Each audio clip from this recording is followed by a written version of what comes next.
அன்பார்ந்த தோழர்களே, உங்கள் அனைவருக்கும் வணக்கம். இன்னைக்கு இளைய தலைமுறை அனைவருமே தற்கூரி தலைவர் விஜய் பின்னால போய் சீரழிறாங்க.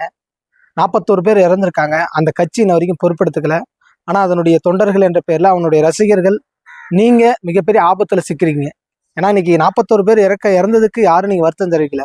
விஜய் அடிபட்டு செத்து கிடக்குற மாதிரி நீங்க எல்லாம் ஸ்டாண்டு வித் விஜய்னு போடுறீங்க. நான் என்ன கேட்கறேன்னா, இப்ப அவரு உங்க விஜய் நடித்த கில்லி திரைப்படம் இருக்கு. அதுல கபடி டீம் இருக்கு. அந்த கபடி டீமை வழி நடத்தி எப்படி ஜெயிக்கணும் அப்படின்னு அவர் பல வழிமுறைகளை அந்த படத்துல கையாளுறாரு.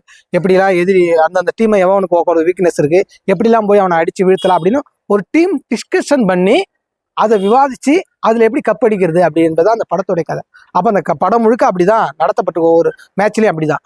அப்ப எப்படி ஒரு 11 பேர் சேர்ந்து அந்த கூட்டுத்துவமா ஒரு அணியை வீழ்த்துவதற்கு எல்லா தயாரிப்பு வேலைகளும் செய்யறாங்க. அப்படி செஞ்சுதானே கப் அடிச்சாங்க.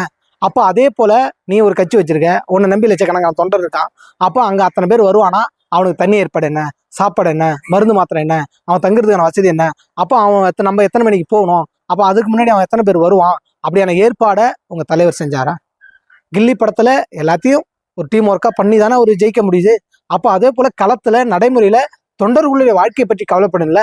பெண்கள் வராங்கல்ல, குழந்தைகள் வராங்கல்ல, அப்ப இவர்கள்லாம் இந்த மாதிரி சொல்லி நீ கேட்காத வராங்கன்னா அப்ப நீ எப்படியான தயாரிப்புல இருக்கணும்? நீ மட்டும் சொகுசா வர, Y+ பாதுகாப்பு வச்சிருக்க, போலீஸ் பாதுகாப்பு வச்சிருக்க, உன் மாநில தலைவருக்கு எதுவும் ஆகல. ஆனா அடிமட்ட தொண்டர்கள், ரசிகர்கள், பெண்கள், குழந்தைகள் இன்னைக்கு என்ன நிக்கிறாங்க? இறந்து போயிருக்காங்கல்ல.